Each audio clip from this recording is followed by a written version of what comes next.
Hi friends, இந்த Honda dream neo பைக்கை வந்து நாங்கள் கேடிஎம் டியூக் அந்த சவுண்டுக்கு ட்ரை பண்ணியிருக்கோம்.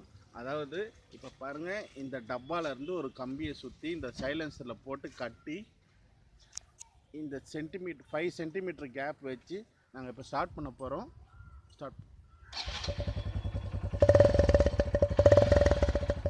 இது வந்து ஆர்டினரி சவுண்டு, இது வந்து டியூக்கோட சவுண்டு, இது ஆர்டினரி சவுண்டு, இது டியூக்கோட சவுண்டு. நாங்கள் இது வந்து சென்னையிலேருந்து ட்ரை பண்ணியிருக்கோம். இந்த வீடியோவை பாருங்கள், ப்ளீஸ் ஷேர் பண்ணுங்கள்.